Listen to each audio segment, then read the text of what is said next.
And in the book, I actually question whether the average Israelite ever really knew the true name and pronunciation of God, but that's a story for another time.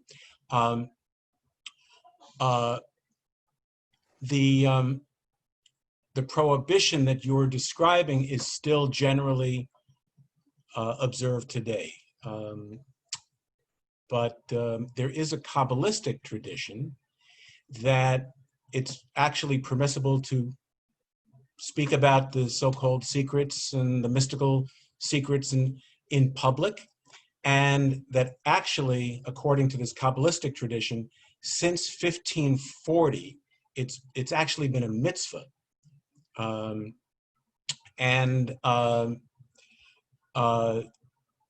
Which is interesting because in the 1540s, that's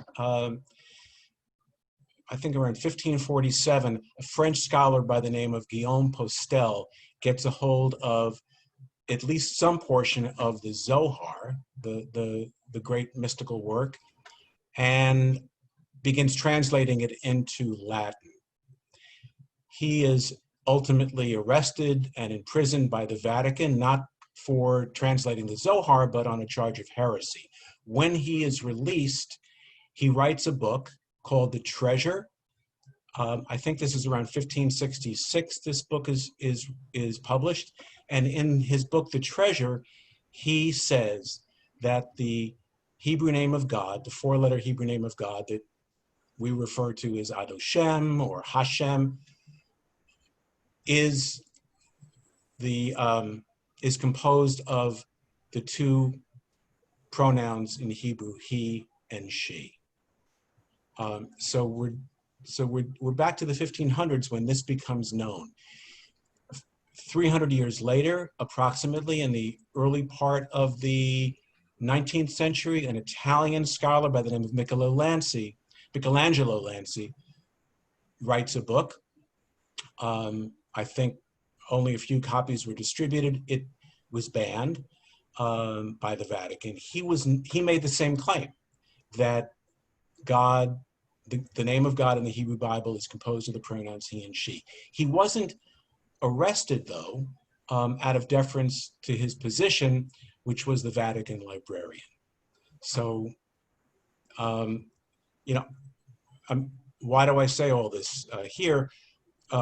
Really to make the point that this has been known publicly within the Jewish world and outside of the Jewish world for half a millennium already. Oh, thank you. And yet it was so effectively, kept secret. And it's interesting that what you're saying is when people revealed it, often the fact that the anger, the punishments came not necessarily from the Jewish community that had carried this secret, for so long, but from outside the community. It's really interesting. And I wonder if this goes to another question I wanted to pose, which is that, we know that our ancestors have lived among so many nations and so many cultures for centuries, that it can be surprising, I think, to learn just how much we were influenced by them. I know when I was in rabbinical school, I was stunned to find out that the way so many Hasidic men dress, it was taken in part from the way Polish noblemen and Eastern European noblemen would dress. And this was shattering to me that bagels were not even originally a Jewish food. Bagels originated in the non-Jewish community. And of course, this is just, a couple of very, silly sort of examples, but it's really part of something that's been part of our tradition, from the very beginning, that we've been deeply influenced by the cultures around us. And I'm wondering, we had our formative years, not in Poland, not in Eastern Europe, but our formative years as a people were in the ancient Near East. And I'm wondering if you can talk to us maybe about how our formative, if you will, understandings of God were similar to those of our ancient Near Eastern neighbors, and how are they unique? Right. So we were sandwiched between two superpowers, Mesopotamia and Egypt, and you have to think that there was influence. And so, if we think about the God of the Hebrew Bible, I would say that in some ways we can find similarities, and then in other ways there are differences. Similarities with gods of the ancient Near East, I would say, well, first of all, the gods of the ancient Near East were nature gods, meaning that they would provide rain. We still, in the traditional liturgy, there's still the prayer for rain and then the prayer for dew, depending on the time of year. So the gods of the ancient Near East were nature gods. You would pray to them for rain. In Egypt, it would be the overflow of the Nile. They were responsible they would bestow fertility. They would protect. They expected to be propitiated. I mean, in all of these ways, there were similarities. I would add one more similarity, and that is that if we look at the gods of the ancient Near East, we find that some of them, Marduk in Mesopotamia, Aten in Egypt, they're worshipped as divine father and divine mother, both. So this notion of the dual-gendered God in the ancient Near East was not an unusual idea. That's it. If we're hearing about it for the first time today, it's arresting. It takes us aback. Where did this idea come from? Well, it was everywhere in the general culture of the time. So there are a lot of similarities there. When we talk about differences, I think it's important to keep in mind that our beliefs about God change and evolve over time. So if we're going all the way back, I mentioned that the God of the Hebrew Bible appears on the world stage really for the first time about 3,500 years ago. So we just have no information as to what the people that worship this God believed at the time. We don't have any stories that are written down credibly that have come down to us. So it's really conjecture. But we know that there was this move amongst the Israelites from polytheism, which is the belief of our neighbors, which is that there are many gods, to what's called monolatry. Monolatry is, okay, there are many gods. We accept that there are many gods, but there's only one God worthy, deserving of our worship and fealty. This is our God. So that's monolatry. Then the really big leap, which is to move from monolatry to true monotheism, which is to say that no other gods exist. There really is just one God of all humankind, and all that flows, all the good that flows from that, meaning that we're all brothers and sisters. But that's an important way that our understanding, our conception of God differs. Another way I would say that it differs, if we look at the creation stories, in Mesopotamia, for instance, Marduk slays the dragon Tiamat, and from Tiamat's carcass creates the cosmos, creates the universe. It's pretty violent beginning. In our tradition, God speaks the world into being, which I think is I love that. And it also means that there's a deep reverence in our tradition, really from the get-go, of the creative power of language. I remember when I was tracing my family's history many, many years ago, and I found a Hasidic branch in northern Westchester, and I went to visit, and they were very welcoming, and it was and I said, so tell me about Europe. What was life like in Europe? And my cousin, an elderly Rebbitzin, she stopped and she thought for a long time. And then she finally answered. She says, we were very careful with language. And that stayed with me all these years, that there's this deep reverence. We're not the only ones to have reverence for language, but when we look to where that is rooted, I think we can look at Genesis and at the creative power, which is manifest through language.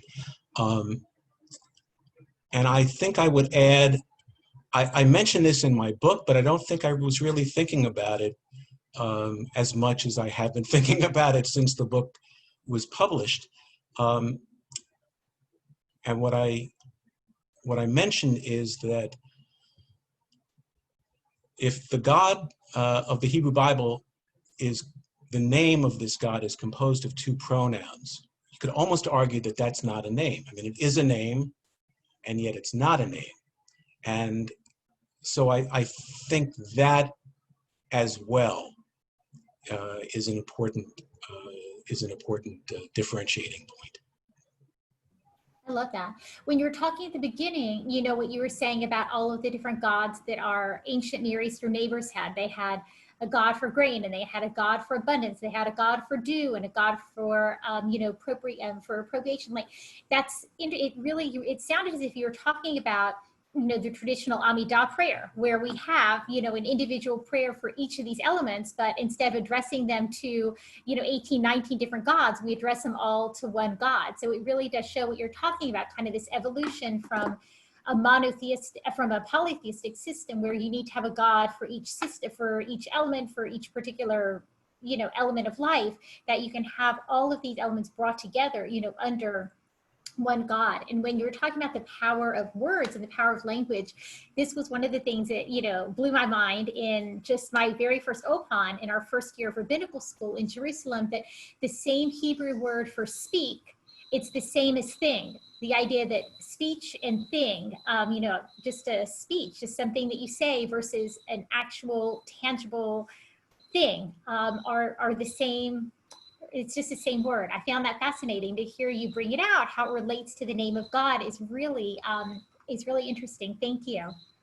So getting more into the actual name of God, this is a big question, and I know it's one on which you've published widely, including in the New York Times, that despite the fact that our ancient Near Eastern neighbors and we in our earliest times didn't necessarily think about God, you know, as a single gendered God, and the fact that, you know, it sounds like for centuries, although not widely known, it's been understood among the initiates that God was not intended to be, you know, understood as solely a masculine God.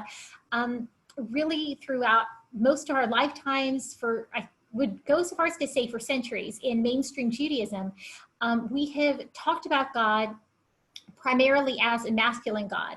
And it's only recently in mainstream Judaism that we've begun to speak of God in ways other than masculine, that we've begun to challenge the idea in our English language liturgy. We, instead of saying his, we say God's. Instead of saying, you know, our Father, our King, we say our parent, our sovereign on Yom Kippur. That we've started thinking about God in ways other than masculine. But usually that has taken the form of what I would say is a gender neutral expression. Not he, but also not her. No, just God stripped of any gender at all. So in your understanding, how, what we would say now in, I would say in Reform Judaism, is a gender neutral concept of God. But what you're saying is that traditionally our concept of God was not gender neutral, but was rather dual gender. And I just wanted to ask you, how would a gender neutral concept of God, how is that different from a dual gender concept of God? And what would be the implications for our understanding of God and our understanding of the humanity that God created? Great question. Thanks. Great question.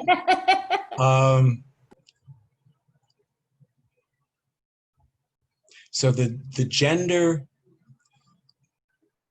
neutral approach to God and the dual gender approach to God are both addressing the same problem. And the problem is the problem of the masculine God. And that really is a problem. The feminist theologian Mary Daly once said, if God is male, male is God. And so we want to get away from conceptualizing God as masculine. So you're right. Instead of saying he, we'll say God. Instead of Lord, we'll say the eternal. I mean, there's all sorts of ways that we can, that we have and we do address the issue. Well, respond to the problem. It's not addressing the issue. However, I would argue, and that's the negative. In other words, the issue now, we don't speak about it anymore. It's no longer a problem because God is the eternal. It's not he. But the problem of God and gender has been a problem for so many years that I think it needs to be spoken about.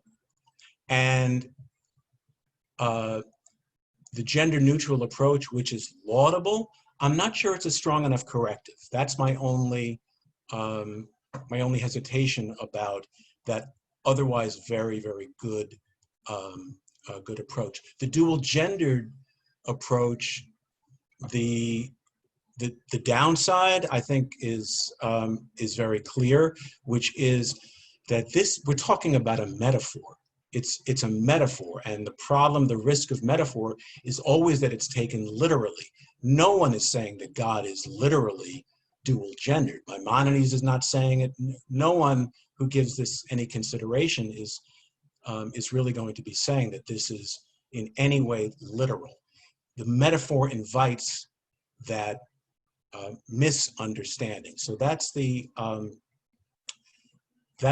negative of it. The positive of it, I would say, is that we no longer have to reject the God of our ancestors. We no longer have to say, well, the ancient Israelites believed that God was male, but we believe something else. Rather, instead of rejecting what we're saying is, we're actually reclaiming an original understanding. We'll have our own understanding of it as well, which as every person, every generation will, and always falling far short of even any approximation. I mean, Maimonides said, all you can say is what God is not.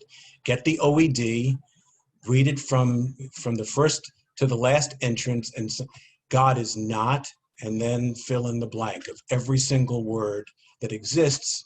And I mean, that was his approach. So, but we're not rejecting this ancient understanding. We're actually reclaiming it. And then you asked about humanity and the implications or the sense of our humanity that flows from this. And I would say that first of all, God is as a dual gendered deity. The implication is one of divine egalitarianism. I think that's, and in chapter 7 of the book, I talk about why that specifically is important. And I would add that I think it's more than the dual genderedness of God and the whole issue of gender in the Hebrew Bible. I read it as being about more than just gender. It's really, it's a poetic expression of a worldview in which difference is contained within unity.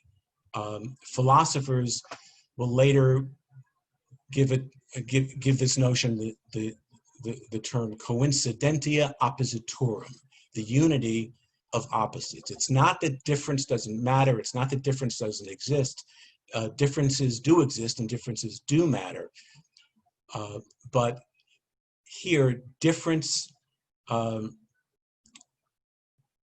our differences sit in creative tension within a larger, all-embracing reality, and I think that's helpful, and that's important. I love that. Thank you. That idea of divine egalitarianism is really fascinating just to unpack and think about what that might mean, especially thank you. Your book talks not only about the secret, what has been considered to be the secret meaning of God's name, but also about the way in which the secret was kept, the way in which our ancestors kept the true meaning, the true pronunciation of God's name secret. And your book talks about how, in part, that was because our ancestors might have lived under rulers who worshipped, obviously, a different God, and gods who might have been seen more as stereotypically masculine gods, militaristic, muscular, these traditional, manly qualities, rather than a dual gender God. So that might be part of the reason that our understanding of God was kept secret, but it seems mostly because God's name was understood, the true name of God was understood as possessing a literal power and a very dangerous power, a power that human beings could harness, but that it would be very dangerous for us to do so. And I'm wondering if I can ask you to say some more about that. Sure. So I'm emphasizing the metaphoric understanding and interpretation, and I think that that's valid, and I can point to rabbis who, across the ages, who insist on that interpretation. Having said that, there were people along the way, rabbis, so-called Ba'alei Shem, masters of the name, who took this metaphor literally,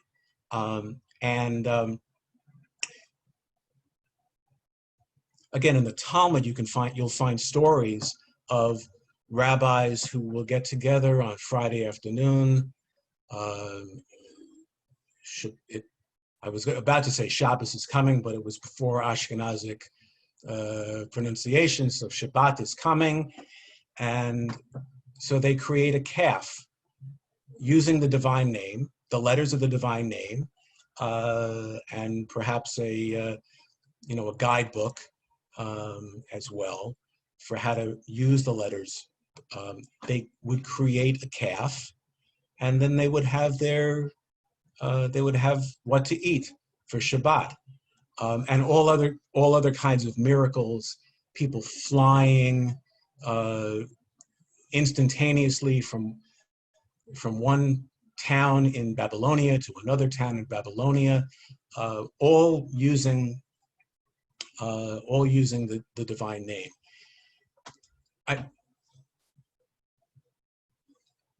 Without being judgmental about it, I really think that if we think about the way we consider, to try to get ourselves in the headspace of people that could be thinking that way, if we think about the DNA code, to the extent that we think about the DNA code, but that is miraculous. Here are 4 letters, and if we arrange them properly, we can create life. And now we have the whole discussion online and in ethics journals and op-ed pages. Is it ethical for us to create life? Because we have the power to do that through the manipulation of these letters.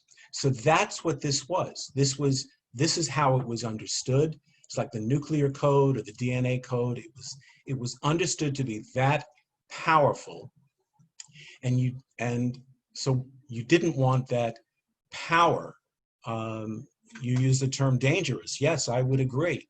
Power can be used for good or not good, and we don't want that falling. We don't want power falling into the wrong hands. So yes, there were rabbis and masters of the name along the way that held this belief. I think the belief is also rooted in an ancient Near Eastern belief, which is that if you know the name of a god, or you know the name of a person, somebody's secret name, a god's secret name, that you can exert power over them. You have power over them. But again, I would emphasize the medieval rabbis like Judah Halevi, who excoriated his co-religionists, who even in his time thought this way, for taking the sublime and turning it into the ridiculous. Love that, thank you. One of my areas of interest has been folklore, and especially the golem, and the idea that, you know, if you have the name of God, that you can take this clay figure and infuse it with life. Is so fascinating to me. And I feel like what, you know, you're saying, sort of that power and also that danger, it's not limited just to the golem. It's over just so many different areas, you know, of life, of our world, in which if you know, possess the secret, you could do great things, but dangerous things. And when you're talking about the similarities, you know, of DNA to the name of God, and the idea that by manipulating the 4 letters of the name of God, according to tradition, or according to science, you know, these 4, as we understand them, kind of, you know, the letters representing the elements of the DNA, that it's within human power to create life. It does give you pause, because whereas on one hand it seems, oh, that's so fanciful, the idea that, you know, our ancestors imagined they could use these 4 names of the name of God to fly or to create a calf or things like that, that seems, you know, fun to think about and silly. But when you think about actual human beings with the power to use, you know, DNA to create living things, to clone, yeah, it brings up all kinds of ethical challenges. And somehow, like, all of a sudden, it's not so fanciful after all. It's very powerful and very immediate. There's a lot to learn, I think, from what you were bringing out. Thank you. In your book, you trace not only the meaning of the name and the power of the name, but also the journey of the name, a journey for literally thousands of years, that the secret of the name was taken on, the journey, thousands of years for the secret of the name. And I'm wondering, as you explored and wrote about and studied these millennia long journeys associated with the name, what were some of the most fascinating aspects of the journey that the name has had from ancient times, you know, down to us? What were some of the most fascinating aspects to you? Thanks. Yeah, it was all fascinating to me, and if I reflect on it now, I mean, first of all, I was you know, a lot of this story has been told before, but in different, you know, silos, in different different places that we're not all exposed to. So for Egyptologists, the story that I talk about, where the ancient name of God, the Hebrew name of God, first appears at an Egyptian temple around little after the year 1400. This is common knowledge in that community. This is like, it's no chiddush. This is nothing. This is no novella. It's no new information. This is kind of settled, and they're all more interested in other things now, and because they all agree. I mean, scholars will disagree on many things. That they all agree on. I was completely unaware of it, and to think that the Hebrew name of God, and they say Hebrew name of God, transliterated into Egyptian hieroglyphics. I mean, that's the oldest attestation of the name is actually an archaic, the ancient version of the name, which was written with 3 letters, and later with 4 letters. But it completely fascinated me to learn that that this name is known to Egyptologists.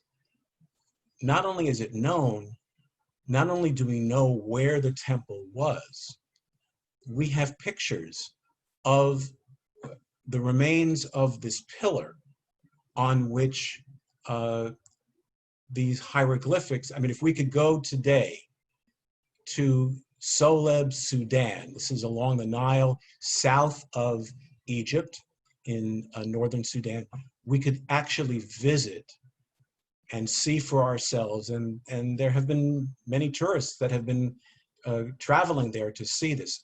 That fascinated me. I was fascinated to learn how the Hebrew Bible both conceals and reveals this secret, because there are hints throughout the Hebrew Bible. That was fascinating to me. I was fascinated to know that we know some of the names of the people that knew the name of God and the secret of the dual gendered nature of God.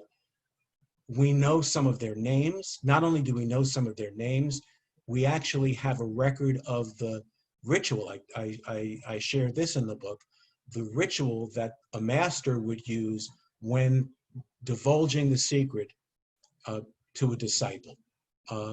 We have that. I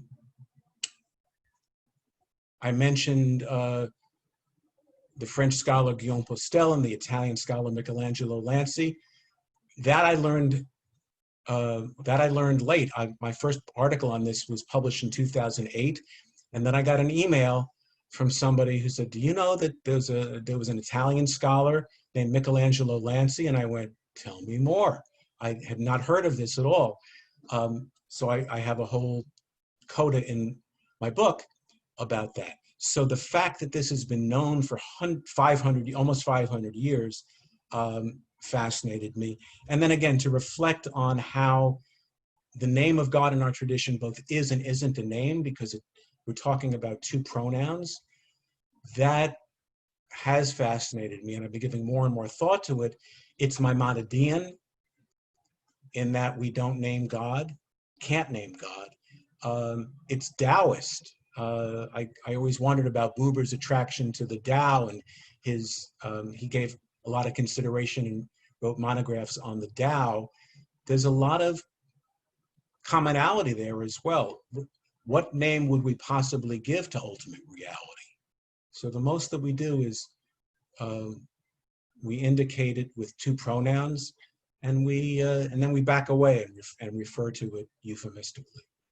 So all of that was fascinating to me. I remember I took an Eastern religions class in college in Taoism. One of the first things we learned was from the main book of Taoism, the way that can be spoken is not the eternal Tao. And it's similar, I think, to what you're saying, that if you can name it, then it's not God. If Maimonides says, here, all of the things, you can only describe what God is not, then it's as if we really can't fully describe what God is. So I feel like what you're saying is not necessarily the name of God, it's the name as we would understand God, but it doesn't fully encapsulate God, which is just, it's interesting that, that's sort of as close as we can get to uttering the name of God, but not fully, even as much as we might be able to achieve to understand, as deeply as we can, God's name, even that is not exactly right, that God remains, sort of outside of anything that we can do, anything we can say, anything we can understand. Does that sound, yeah, it's, wow, thank you. What I also really liked about the book is towards the end of your book, you talked, very personally about how your interest was sparked in this topic, and how you learned to read the Bible in a way that would enable you to find these secrets and find these truths that were hidden in plain sight, as you say. And in your book, you relate a few of these secrets that you feel you uncovered in the Bible and the codes that maintain them. And I was wondering if you could tell us a little bit more personally about your first glimpse into this area of study, why you found it so fascinating, and kind of your immersion in it, and also some of your most striking discoveries, either the ones you relate in the book or ones that you've uncovered since you wrote it. Thanks. So it was my second year of rabbinical school, and it was in a class with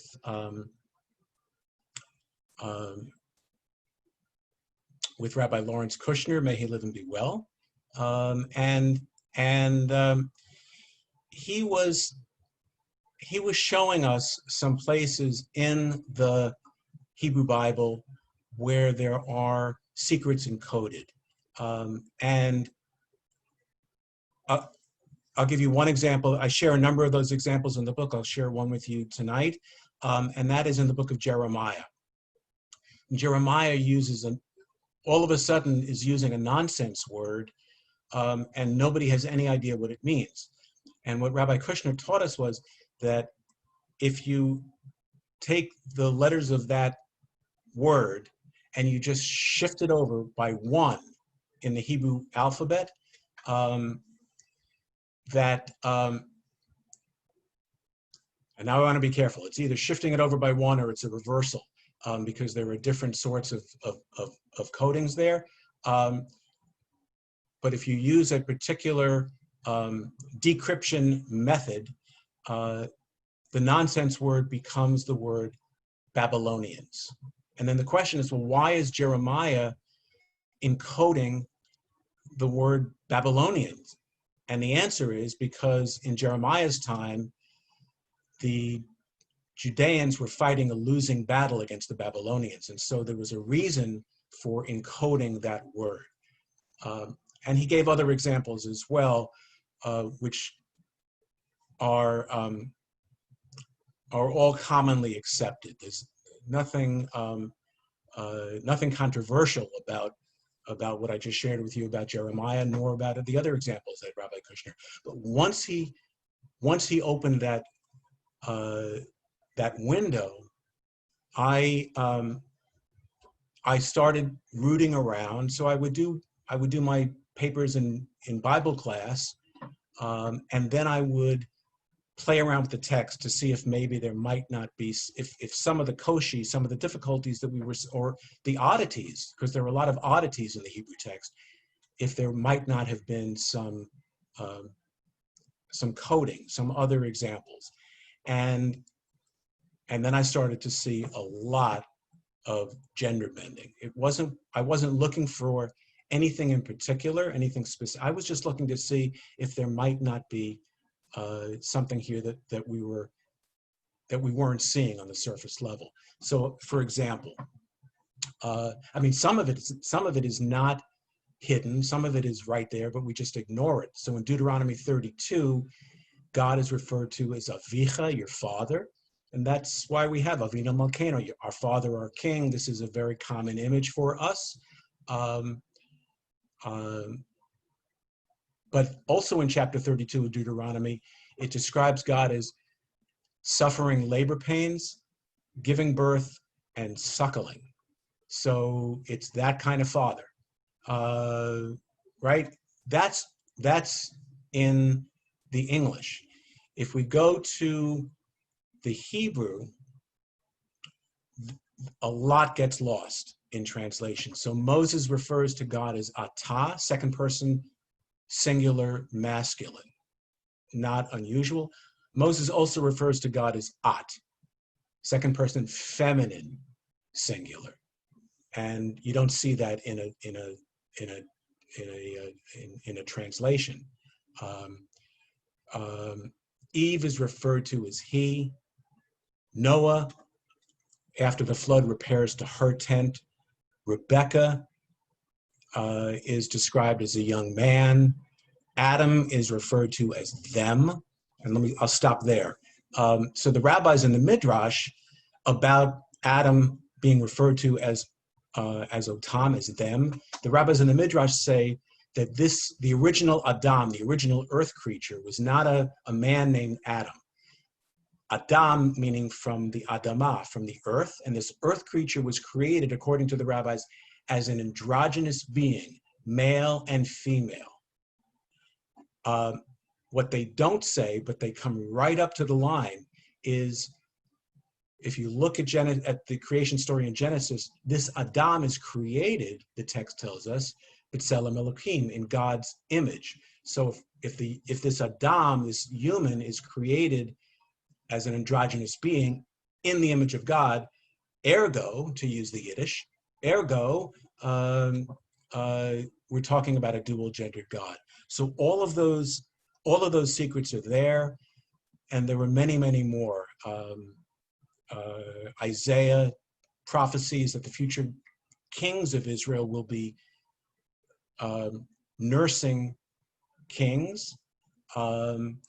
Omain, and somebody might say, well, Omain might be translated as nurturer. Maybe it's a nurturing king.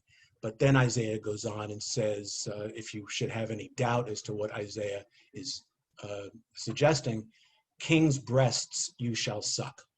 So, so this is the very ancient.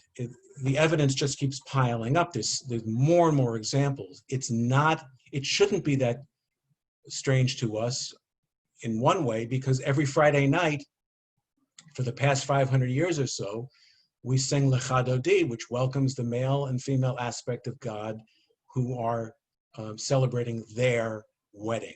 I mean, we do this every Friday night, but here's the root of it. Here's the root of it. So. Thank you. Your book and the elements of it that you've shared with us so far this evening, it's really absolutely groundbreaking.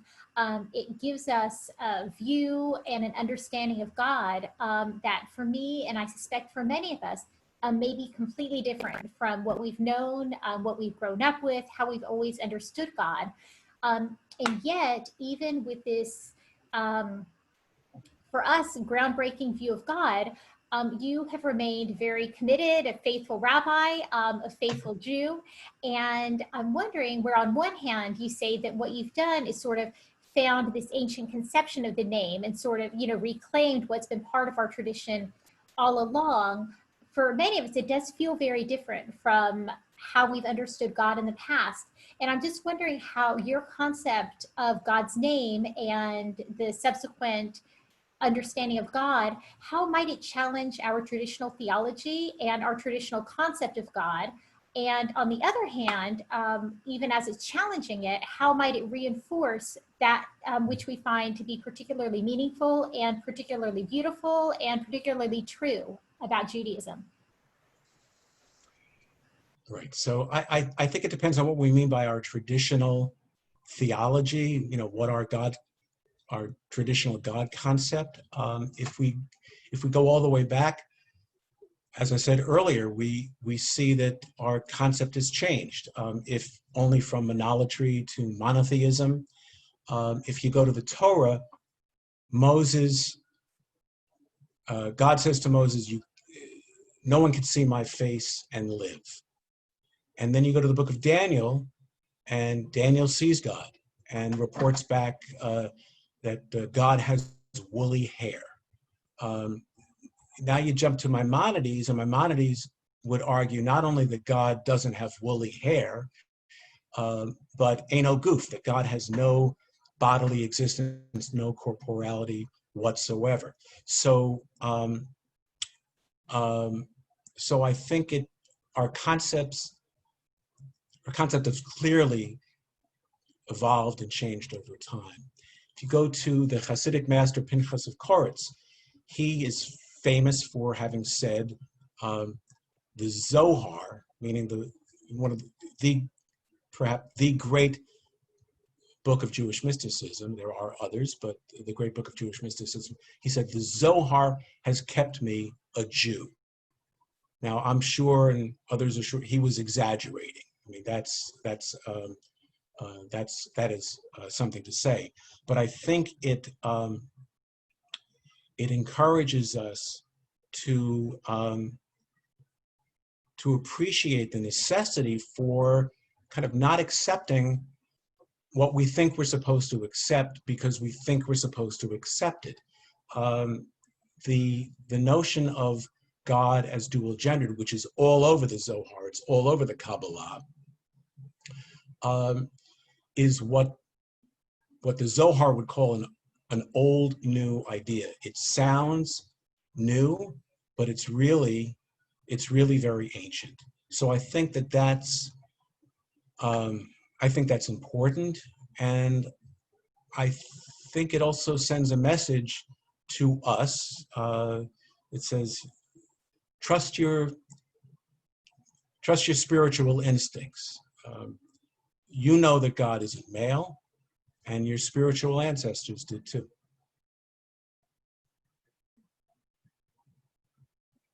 Sorry, I couldn't find my unmute button for a second. Thank you. That was wonderful. I really appreciate everything you shared with us, and just the teaching that you brought with your book and that you brought with us tonight. I saw a couple of questions in the chat. If you don't mind taking a little bit of time for questions. Sure. And friends, if you've been listening and thinking, if you have ideas or thoughts you want to share with Rabbi Sameth or questions you want to ask, please put them in the chat. I think my husband is much better than I am at seeing people's hands raised. So Rabbi Glickman, I'll ask you if you see people with their hands raised to maybe just put it in the chat or to call on people as well.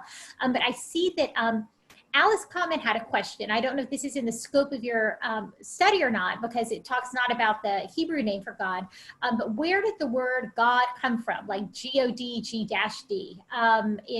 She writes it in French, but do you know where the idea came of talking about just giving the word God in English, associating it with God? I'm not sure. I think it might have a German root, but I'm just guessing here. Yeah, I would have to. I'd have to look at that. That's interesting, right? Yeah. Yeah. Alice, that was a good question. So Good we'll try to question. find out and get back to you. Thank you. Adrian Hutt has put in the chat that she still writes G-D, and why for many people that stayed a very meaningful tradition. And we were taught in rabbinical school not to do that anymore. So if you want to share, kind of the thought about why people would write G-D and then why people might choose to do otherwise. Right. In New York, it was optional. Cincinnati. Rabbi Sameth studied at the On the New York campus, it was because optional. we're liberal. I studied in Cincinnati, which is very strict Reform Judaism, which you might think a more liberal campus would say, I know you would think maybe a more strict campus would say keep writing G-D, but at our campus, no, you would write G-O-D for sure. Our very first day of Bible class, our professor in Cincinnati said, raise your hand if you believe that the Torah was given to God at Mount Sinai. Two of us raised our hand and he said, I will spend the semester telling you why you were wrong. So anyway, yes, so from G-O-D to G-D. I'm sorry, Rabbi Sameth, I'll let you answer the question, please. I really think, I mean, I just have to speak personally, because if you're talking about, if you're, as Reform Jews, we're not talking about, our orientation is not halachic, or not primarily halachic, or not exclusively halachic, or not traditionally halachic. I mean, it depends, because halakha is taken seriously in the Reform movement, but we have a different understanding of it. So, I mean, if you want from that approach, G-O-D is not one of the names that are forbidden to be spoken, or forbidden to be written, or forbidden to be, if you have a book and it has the word God in it, G-O-D, and you want to give it away and you're not sure if it's going to be disposed of properly, it's okay, because there's nothing in our tradition against, it speaks to the handling of that name, because that name comes much, much later. But speaking in terms of our, like where we locate ourselves, and I don't pronounce the name. I mean, I'm really interested in this topic, but my personal practice is still really to say Hashem, and I respect not spelling out the name of God, even the mnemonic of having a little dash, where now I see sometimes G exclamation point D. I see that happening now. I like that personally, because it says stop. This is not to be taken lightly. Think for a moment about what it is that you're writing or you're saying here. Give it some due. And so I get the criticism about it because it doesn't have any real Jewish halachic basis. It can be understood as a superstition. It can be understood as Heschel would say, it's an example of what he could be argued. It's an example of what he would call religious behaviorism. This is just what we were taught. We grew up with this tradition of not spelling it out, but why not? Let's, you could spell it out. So I think it really depends. For me, it depends on our intention. What is it that why are we spelling or pronouncing? Why are we refraining from spelling or pronouncing?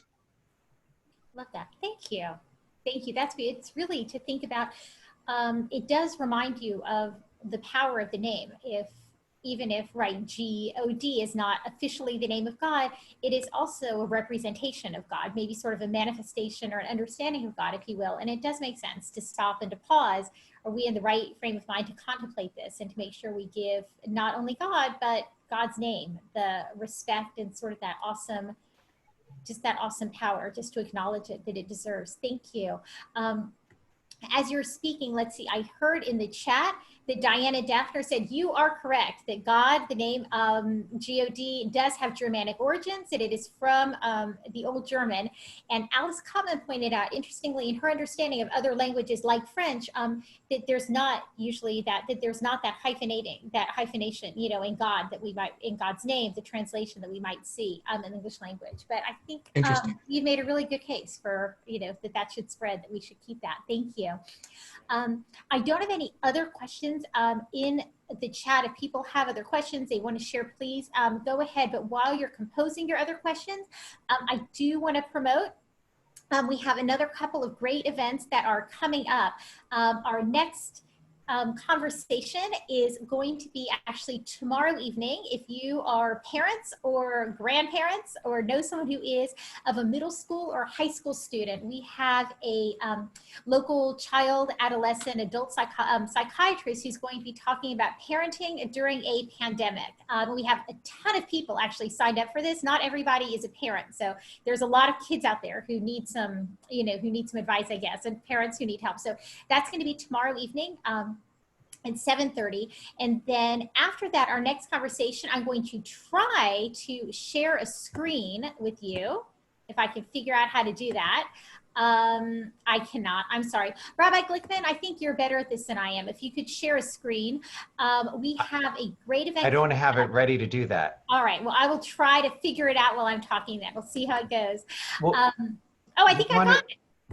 I can't believe it. Yay. Okay, I got it. Friends, we have on Monday, July 13th, so this coming Monday at 3 o'clock, we have a wonderful event, a conversation. I hope you can see this. With you did Tanya it. Schreibman. Yay, Tanya Schreibman, MD. She is the leading specialist in infectious disease in Sarasota, Florida. She is a good friend of ours, and she is going to join us on Monday at 3 o'clock to talk about her work and her areas of expertise, and most especially today to talk about the coronavirus pandemic, what we know, what we don't know, how to stay safe, how it spreads, and her thoughts about that. Is that a good assessment, Rabbi Glickman, or is there something? Absolutely, and this is your chance to actually pick the brain of an infectious disease specialist one-on-one and ask your questions. And also learn a little bit about her fascinating work with AIDS and her fascinating work in Africa. That's just like a little bonus because it's amazing. Thank you so much. And I think that's going to be really special also. We have some other great events coming up. We have a conversation between Rabbi Shefrin and a Jewish Jerusalem-based comedian. We have a magic show. We have all kinds of other learning events that are going to be coming up as well. And I just want to show for those of you who are thinking, I need to know more about this book. This is the cover of Rabbi Sameth's book. It is available on through his publisher, but it's probably easiest, would you say, Rabbi, just to go to Amazon because everything's on Amazon these days? Or they could go to my website if you like to support independent bookstores or other bookstores. You'll find a list of places you can get the book on my website, which is rabbimarksameth.com. That's pretty easy. We should be able to manage that. Thank you so much. Okay, I'm going to see if I can put us back on stop share. While you're doing that, I have a question. May I go? Oh, yeah, that? please. Thank you. First of all, I do have a question for Rabbi Sam. Before I do, I just wanted to say special thanks to Rabbi Elaine first, who was the originator of this. This tonight kicks off a series of amazing friends, and where we get to showcase the neatest people that we know, who are doing amazing things. And Rabbi Mark Sameth is the first. Rabbi Elaine, thank you for this series that is kicking off. Thank you for this evening's program. And thank you, Rabbi Sameth, for coming. And my question, Rabbi Sameth, you said so many interesting things today and so many like eye-opening new things. I just want to pick one. You talked about how other gods in the ancient Near Eastern world had multiple gender. And I think you mentioned Marduk, among others. Didn't they all have consorts, and weren't their consorts gendered relationships? And I thought it was unique that our God was without a love partner, and therefore, and that would lend to some of the, the unity of, that God is, our God is both genders. Did these other gods, because this is surprising to me, did these other gods, were they really multiple gendered or just sort of occasionally referred to by another gender? And what's the deal? Did they all have consorts? What a great question. You know, you're brilliant rabbis, and this question of Rabbi Brenner Glickman now takes us into the footnotes of the book. Okay. So the answer is that some of the gods in the ancient Near East were male gods with female consorts. Some of the gods in the ancient Near East were dual-gendered gods. So when you have, I mentioned Aten as one example. So Akhenaten, the pharaoh who worshipped Aten primarily and brought Aten to the fore, is depicted, Akhenaten is depicted as a man, but seemingly a pregnant man. So that further supports this. It further supports that notion that some of these gods were dual-gendered gods. In Egypt, reminiscent in some ways of Hindu mythology, some of the gods would have two names. They were considered one god, but when they presented as masculine, they would present with this name. When they presented, or I'm learning the new word, the word is performed. When they would perform as feminine, then they were known by the feminine name. I said early on to one of Rabbi Elaine Glickman's questions that I really questioned, and I take this up in the book, whether the common Israelite really ever understood that the priestly elite understood Yud He Vav He to be a dual-gendered god, and I don't think that they did. One of the reasons I don't think that they did is because they invented a consort, a female consort for this god, the Asherah. So now they're if they thought that this was a dual-gendered god, I doubt that they would have instituted a cult of worship for this god's female consort. So yes, I think that that's part of. Again, this stuff is roiling and just coming up in so many places that, and changing. So to say that this is what the Mesopotamians believed, this is what the Egyptians believed, it changed by dynasty, it changed over time. But there's no question that there was a belief in dual gendered gods at the time. Thank you, and thank you for the question. We're a good team. Thank you, Rabbi Glickman, and thank you, Rabbi Sameth. I want to apologize. There was like that awkward noise a second ago. My phone I thought I had my phone on mute, but I didn't, and I got a text. So I'm really sorry for that. Let's see, we had one other question I've seen in the chat, although I got a private message from Renee Gold that she just gave me permission to share, which I found to be very, just very inspiring. She wrote, if there is no corporeal God, then God exists only in our head and our heart. We just have to acknowledge God when we recognize God is in our being. So thank you, Renee. That was beautiful. Yeah, we're getting close to 7:15, so I'm worried we might have time for only one more question, if that's okay. But this is actually a really, this is a good one, and one that we might all be wondering about too. This is from Diana Daphner, who asked, what about Shekhinah? How does this figure into your study and into our understanding of God? Right, so Shekhinah, the term is used in the Talmud, so we're talking about 1,500, 2,000 years ago, to mean God's presence, and it's grammatically feminine.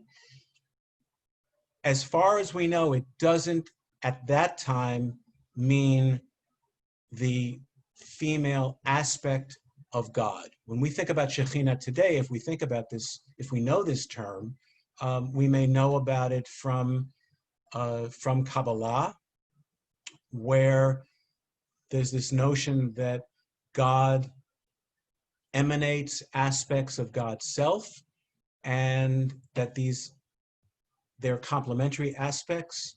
So chesed and gevurah, loving kindness and strength, are two aspects that are in creative tension with each other, and that the level that we human beings have access to is Shekhinah, God's presence, which is a feminine aspect. I think a lot of our notion of the feminine aspect of God gets mythologized or told through this Kabbalistic lens, prism of the Shekhinah. And I think the general understanding is that is not an ancient idea, that at most it comes from this idea of the male-female. A lot of the Kabbalistic ideas begin in Gnosticism. And the point of my book is that actually the notion of the male and female God is much, much earlier than Second Temple, late Second Temple period. As I said, it really goes back to around the year 1400. But Shekhinah, that is, when we speak about the feminine aspect of God, that's the Jewish term, the popular Jewish term for, such as it is popular, for that female aspect, yes. Thank you. Thank you so much to everyone for joining us and for these great questions and for learning with us tonight. And a huge thank you to Rabbi Sameth. I'm so grateful to you for being here with us tonight and for sharing your time and your work and your expertise. In the chat, I put his website address, so you'll have that. And if you have any further questions or anything like that, you want to reach Rabbi Sameth, you get off of the call. There was one more thing I wanted to know. Just, go ahead, send me an email and I will try to get you answers. But Rabbi Sameth, thank you. This is a really, if we weren't alive at this moment, if we were alive, centuries before, this is not the kind of knowledge that we would have been allowed to have. This is not the kind of knowledge that would be allowed to be published in a book. And for us to be able to read it, to be able to learn from you, to be able to speak so openly tonight about your scholarship and about its meaning for us, for our ancestors, and also for us today, and how we understand God and ourselves and our people. It's really a privilege. So I just want to say thank you so much for sharing with us. I encourage everybody to get and read his book, because I would love to have more people to talk about it with. And I guess that's about all I've got. Rabbi Sameth, is there anything that you want to add that I didn't ask you about? Anything last minute that you want to share? Just to say what a joy it is to see Rabbis Glickman again, even if it's over Zoom. It's so wonderful. And to tell your community what they already know, which is how blessed they are by the two of you. And it's just been a joy to spend this time together with all of you. And I wish you much good health and success as you continue on, and all best. All best. Thank you so much. To you as well. Thank you very much. And I'd like to, Glickman, yes. Yeah, please. just invite anyone who wants to stick around for the after party, to talk more informally about this or anything else, just stick around.